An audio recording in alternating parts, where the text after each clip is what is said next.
नमस्कार दोस्तों, आज है तारीख 7 नवंबर 2024, दिन गुरुवार। आइए देखते हैं आज की उत्तर प्रदेश से जुड़ी वो सभी काम की बड़ी खबरों को जो आप सभी के लिए बहुत खास और काम की होने वाली है। जैसे कि आम आदमी के लिए सरकार द्वारा लिए गए नए फैसले और नए स्कीम की, उसके साथ में बेरोजगार घूम रहे साथियों के लिए नए रोजगार की खबरों के साथ मौसम विभाग, बैंकों और स्कूलों में छुट्टियों के साथ एक नजर आपके भाग्य से जुड़ी राशियों पर भी इस वीडियो में देने वाले हैं। तो चलिए शुरू करते हैं आज की पहली खबर से। मेष, सिंह, कन्या राशि वालों के लिए शुभ रहेगा दिन। आज 7 नवंबर का दिन कई राशियों के लिए खास रहेगा। ज्योतिष शास्त्र के अनुसार राशि का व्यक्ति के जीवन और व्यक्तित्व पर बड़ा प्रभाव पड़ता है। किसी व्यक्ति की राशि उसके जन्म के समय सूर्य, तारों और ग्रहों की स्थिति पर निर्भर करती है। इस दिन मेष, सिंह और कन्या राशि के जातकों के लिए शुभ समाचार आने की संभावना है। व्यापार में नए प्रयोग लाभकारी होंगे और नौकरी में उच्च अधिकारियों का सहयोग मिलेगा।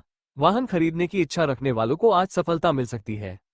एक और बड़ी खबर आ रही है दोस्तों, आपको बता दें, वाराणसी में होटल की खुदाई में हादसा, 11 मजदूर मलबे में दबे। वाराणसी में बुधवार को एक निर्माणाधीन होटल की बेसमेंट की खुदाई के दौरान बड़ा हादसा हो गया। मिट्टी का टीला गिरने से 11 मजदूर मलबे में दब गए।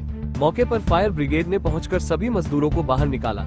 इसमें से एक मजदूर की मृत्यु हो गई, जबकि 10 अन्य को अस्पताल में भर्ती कराया गया है। मजदूरों के आरोप के अनुसार होटल मालिक ने मना करने के बावजूद बेसमेंट में काम करने भेजा था। सभी घायल मजदूर मिर्जापुर जिले के आसपास के क्षेत्रों के रहने वाले बताए जा रहे हैं। चलिए नजर डालते हैं एक और बड़ी खबर पे। राहुल गांधी की नागरिकता पर सीबीआई ने शुरू की जांच।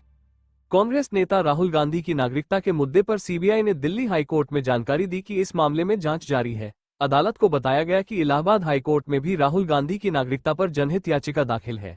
इस मामले में कोर्ट ने कहा कि एक ही मुद्दे पर दो अलग अलग याचिकाओं पर सुनवाई नहीं हो सकती। सुब्रमण्यम स्वामी की याचिका पर राहुल गांधी की नागरिकता पर फैसला लेने के लिए गृह मंत्रालय को निर्देश देने की मांग की गई है। एक और बड़ी खबर आ रही है दोस्तों, आपको बता दें, बीआरडी मेडिकल कॉलेज की रिसर्च फेफड़ों में कैंसर भी भर रहा पानी। गोरखपुर स्थित बीआरडी मेडिकल कॉलेज के रिसर्च से पता चला है कि टीबी ही नहीं बल्कि फेफड़ों में कैंसर के कारण भी पानी भर सकता है। टीबी चेस्ट विभाग के डॉक्टर अश्वनी मिश्रा की रिसर्च में 2023-24 में इलाज करा रहे 40 मरीजों की जांच की गई, जिसमें पाया गया कि इन मरीजों में 16 लोग लंग कैंसर से ग्रस्त थे। इसके चलते टीबी के इलाज के साथ इन मरीजों को लंग कैंसर का भी इलाज करवाना पड़ा। अब इधर देखिए, अगली खबर आ रही है। सुप्रीम कोर्ट का यूपी सरकार को निर्देश, मनमानी तोड़फोड़ पर दे मुआवजा। सुप्रीम कोर्ट ने यूपी सरकार को सड़क चौड़ीकरण के नाम पर घर गिराने के मामले में 25 लाख रुपए का मुआवजा देने का निर्देश दिया है। कोर्ट ने सरकार की इस कार्रवाई को अत्याचारी और अवैध करार दिया। मुख्य न्यायाधीश डीवाई चंद्रचूड़ ने कहा कि उचित प्रक्रिया के बिना घर गिराना अराजकता है। उन्होंने अधिकारियों से मामले में दोषियों पर अनुशासनात्मक कार्रवाई करने का निर्देश भी दिया। एक और बड़ी खबर आ रही है दोस्तों, आपको बता दें, कुत्ते और बिल्लियों का पंजीकरण न कराने पर जुर्माना। अगर आपने अपने घर में कुत्ता या बिल्ली पाला है और उसका पंजीकरण नहीं कराया है तो आपको अब 5,000 रुपये तक का जुर्माना देना पड़ सकता है। बरेली नगर निगम के अनुसार नगर निगम क्षेत्र में करीब 25,000 पालतू कुत्ते हैं, परंतु केवल 130 पंजीकरण कराए गए हैं। नगर निगम पालतू कुत्तों के पंजीकरण के लिए 10 रुपये का शुल्क लेता है, जो अधिकतर लोगों ने अब तक नहीं जमा कराया। रिकॉर्ड के अनुसार बिल्ली पालने वाले लोगों में से एक ने भी पंजीकरण नहीं करवाया है। नगर निगम के अनुसार इस नियम का पालन न करने पर भारी जुर्माना लगेगा। अब इधर देखिए, अगली खबर आ रही है। बरेली के बांस बेत उत्पाद की अंतर्राष्ट्रीय मांग। बरेली के कारीगरों ने बांस और बेत से बने डिजाइनर फर्नीचर और लैंप के कुछ नए उत्पाद तैयार किए हैं, जिन्हें सऊदी अरब और यूएई में बहुत सराहा गया है। ग्रेटर नोएडा में हाल ही में हुए यूपी इंटरनेशनल ट्रेड फेयर में इन उत्पादों को प्रदर्शित किया गया था, जहां अरब देशों के व्यापारियों ने 2.5 करोड़ रुपए का ऑर्डर दिया। इन महिला उद्यमियों द्वारा बनाए गए बांस के चप्पल और हैंडबैग खास आकर्षण बने। उद्योग के संयुक्त आयुक्त ने बताया कि यह ट्रेड फेयर छोटे उद्यमियों के लिए वैश्विक पहचान का एक नया मंच बन गया है। एक और बड़ी खबर आ रही है दोस्तों, आपको बता दें, हापुड़ के गांव में सांप का आतंक, 3 की मौत। यूपी के हापुड़ के सदरपुर गांव में एक अजीब घटना घटी है, जहां एक सांप ने 5 लोगों को डस लिया, जिसमें से 3 की मौत हो गई। सांप का डर इतना बढ़ गया है कि लोग अब रात में बच्चों को सुलाकर पहरा दे रहे हैं। प्रशासन ने सांप को पकड़ने के लिए सपेरों को बुलाया, लेकिन सांप पकड़ में नहीं आया।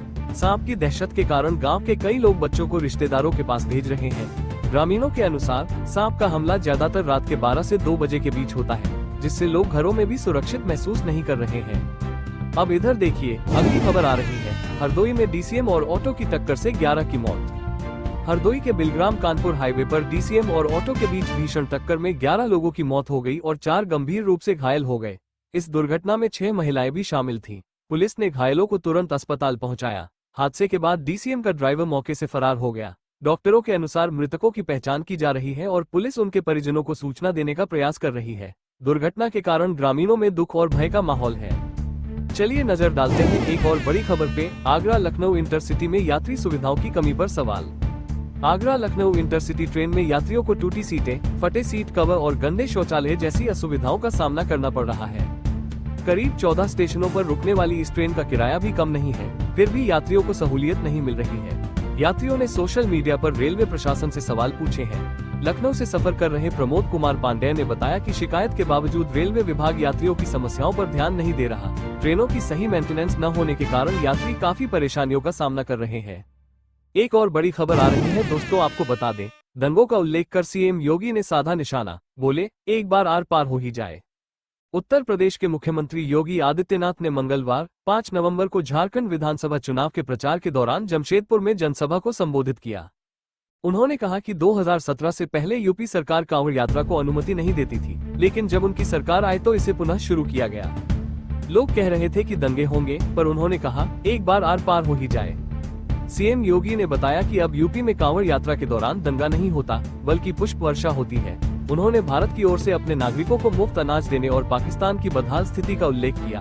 विपक्ष पर निशाना साधते हुए उन्होंने कहा कि झारखंड में झारखंड मुक्ति मोर्चा और इंडी गठबंधन की सरकार आने के बाद घुसपैठ बढ़ी है और जनसांख्यिकी बदल रही है। उन्होंने कहा कि ऐसे पत्थरबाजों और उपद्रवियों का समाधान भाजपा सरकार लाकर ही किया जा सकता है। अब इधर देखिए, अगली खबर आ रही है। आईडीबीआई बैंक में ग्रेजुएट युवाओं के लिए भर्ती। आईडीबीआई बैंक ने ग्रेजुएट युवाओं के लिए 1000 एग्जीक्यूटिव सेल्स और ऑपरेशन पदों पर भर्ती निकाली है, जिसमें 448 पद अनारक्षित हैं। आवेदन ऑनलाइन www.idbibank.in पर 7 नवंबर से 16 नवंबर 2024 तक किए जा सकते हैं। इस भर्ती के तहत चयनित उम्मीदवारों को पहले वर्ष में 29,000 और दूसरे वर्ष में 31,000 रुपये मासिक वेतन मिलेगा। कॉन्ट्रैक्ट के आधार पर भर्ती होगी, जिसमें प्रथम वर्ष के बाद 1 वर्ष का विस्तार प्रदर्शन पर निर्भर करेगा। कॉन्ट्रैक्ट पूरा करने के बाद उम्मीदवार जूनियर असिस्टेंट मैनेजर के पदों पर चयन के लिए योग्य होंगे। चलिए नजर डालते हैं एक और बड़ी खबर पे। यूपी में डबल डेकर बस सेवा का शुभारंभ। उत्तर प्रदेश की राजधानी लखनऊ में जल्द ही डबल डेकर एस बड़ी ई बस सेवा शुरू होने जा रही है।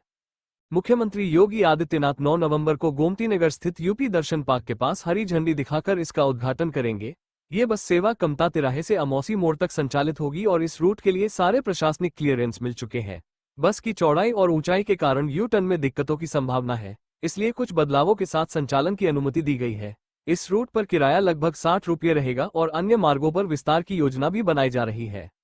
एक और बड़ी खबर आ रही है दोस्तों, आपको बता दें, आंगनवाड़ी भर्ती के लिए जारी है आवेदन प्रक्रिया। उत्तर प्रदेश के 8 जिलों में आंगनवाड़ी कार्यकर्त्री भर्ती के लिए आवेदन की प्रक्रिया चल रही है। उम्मीदवार आधिकारिक वेबसाइट www.upanganwadibharati.in पर आवेदन कर सकते हैं। जिन जिलों में आवेदन चालू है उनमें आजमगढ़, सिद्धार्थनगर, सुल्तानपुर, सहारनपुर, जौनपुर, गोंडा, बलरामपुर और देवरिया शामिल हैं।